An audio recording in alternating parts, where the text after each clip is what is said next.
ಏನು ವಿಷಯ?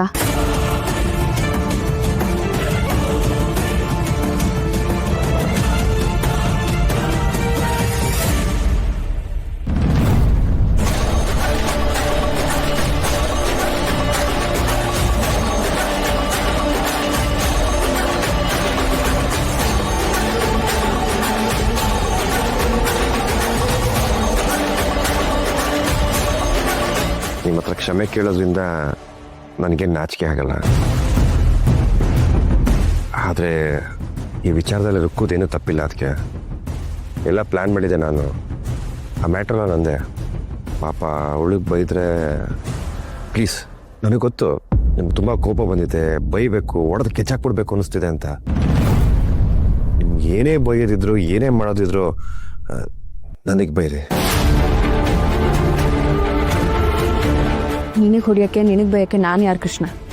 ನನಗೇನು ಅಧಿಕಾರ ಇದೆ ಹೇಳು? ಹಾಗಲ್ಲ ಅದಕ್ಕೆ, ನಿಮಗೆ ಕೋಪ ತಾಪ ಇಟ್ಕೊಂಡು ಏನೂ ಸಾಧಿಸೋಕ್ಕಾಗಲ್ಲ ಕೃಷ್ಣ. ಆದರೆ ಒಂದು ಮಾತಂತೂ ಸತ್ಯ, ರುಕ್ಕುಗೆ ನೀನು ಆ ಐಡಿಯಾ ಕೊಡಲೇಬಾರ್ದಾಗಿತ್ತು. ಅವಳಿಗಿನ್ನೂ ಮದುವೆನೇ ಆಗಿಲ್ಲ. ವಿಷಯ ಎಲ್ಲ ಆಚೆ ಬಂದರೆ ಅವಳ ಲೈಫೇ ಹಾಳಾಗೋಗುತ್ತೆ. ಇಷ್ಟೆಲ್ಲ ರಾಡಿಗೆ ಮಾಡೋಕ್ಕೂ ಮುಂಚೆ ಅದೊಂದು ಯೋಚನೆ ಮಾಡಬೇಕಾಗಿತ್ತು ನೀನು.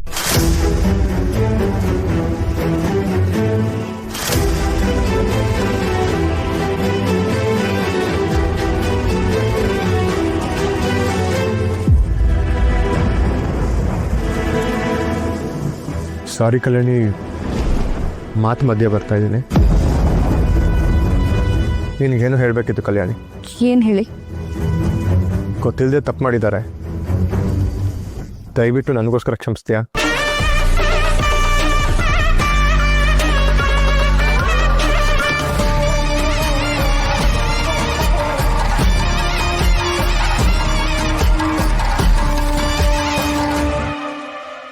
ಇಬ್ಬರಿಗೂ ಒಂದು ಮಾತು ಕ್ಲಾರಿಟಿ ಕೊಡ್ತೀನಿ.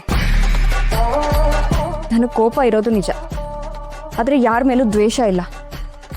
ಯಾರಿಗೇನು ಕೆಟ್ಟದಾಗಬಾರ್ದು ಅನ್ನೋದಷ್ಟೇ ನನ್ನ ಉದ್ದೇಶ. ಇವಾಗ ಆಗಿರೋದೇನು ಸಾಮಾನ್ಯ ವಿಷಯ ಅಲ್ಲ. ವಿಷಯ ಏನಾದರೂ ಆಚೆ ಬಂದರೆ ಪರಿಣಾಮ ಏನಾಗುತ್ತೆ ಅಂತ ಗೊತ್ತಿರಬೇಕಲ್ವಾ? ನನಗೆ ಅರ್ಥ ಆಗುತ್ತೆ ಕಲ್ಯಾಣಿ, ಅವ್ರಿಗೆ ನಾನು ಅರ್ಥ ಮಾಡ್ತೀನಿ. ಪ್ಲೀಸ್ ನನಗೋಸ್ಕರ.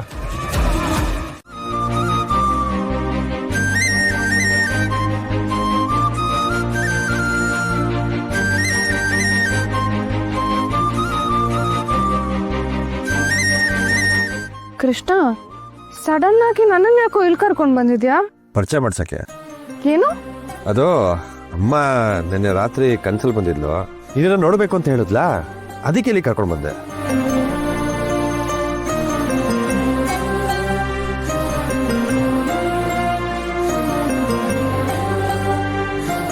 ಕೃಷ್ಣ, ಅಮ್ಮನ ನೋಡೋದಕ್ಕೆ ನಾನು ಮೊದಲನೇ ಸಲ ಬಂದಿದ್ದೀನಿ.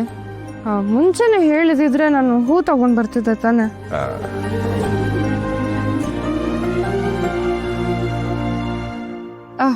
ಒಂದ್ ನಿಮಿಷ ಇಲ್ಲ ಇರೋ.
ಅಮ್ಮ, ನಿಮ್ ಮಗನ್ಗೆ ಸ್ವಲ್ಪ ಒಳ್ಳೆ ಬುದ್ಧಿ ಕೊಡಿ.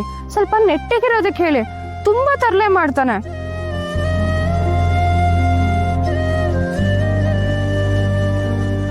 ಹಚ್ಚು.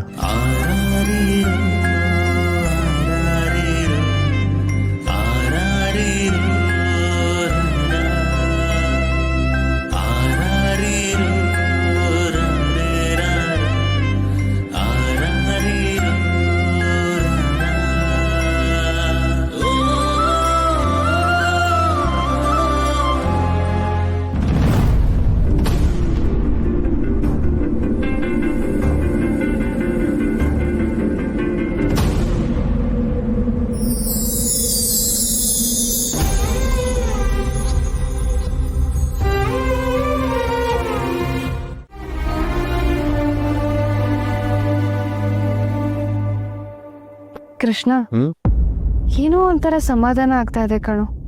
ಅಲ್ವಾ ನಿನಗೂ ಹಾಗೆ ಅನಿಸ್ತಾ ಇದೆಯಾ? ನಾನು ಅದಕ್ಕೆ ಇಲ್ಲಿಗೆ ಬರೋದು. ನಾನು ಇಲ್ಲಿಗೆ ಬಂದಾಗೆಲ್ಲ ನನಗೂ ಅದೇ ಫೀಲ್ ಆಗುತ್ತೆ.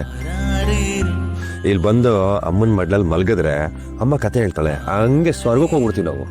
ನೀನ್ ಯಾವಾಗ್ಲೂ ಇಲ್ಲಿಗೆ ಹೋಗ್ತೀನಿ ಅಂದಾಗ ಯಾಕಪ್ಪ ಇವ್ನು ಹಿಂಗ್ ಆಡ್ತಾನೆ ಅಂತ ಅನ್ಕೊಳ್ತಿದ್ದೆ. ಇವಾಗ ನೀನ್ ಇಲ್ಲಿಗೆ ಯಾಕೆ ಬರ್ತೀಯ ಅಂತ ಅರ್ಥ ಆಯ್ತು. ನಮ್ಮಮ್ಮನೇ ಹಂಗೆ ಸೂಪರ್. ಕೃಷ್ಣ ಮಳೆ ಬರೋ ತರ ಇದೆ, ಹೊರಟ್ಬಿಡೋಣ. ಅಮ್ಮನ್ಗೆ ನಮಸ್ಕಾರ ಮಾಡಿದ್ದು ಆಯ್ತಲ್ಲ. ಅದಕ್ಕೂ ಒಂದು ನಿಮಿಷ, ನಿನ್ನ ಹತ್ರ ಏನೋ ಹೇಳ್ಕೋಬೇಕು ಅಂತ ಇಲ್ಲಿ ಕರ್ಕೊಂಡು ಬಂದಿದ್ದು.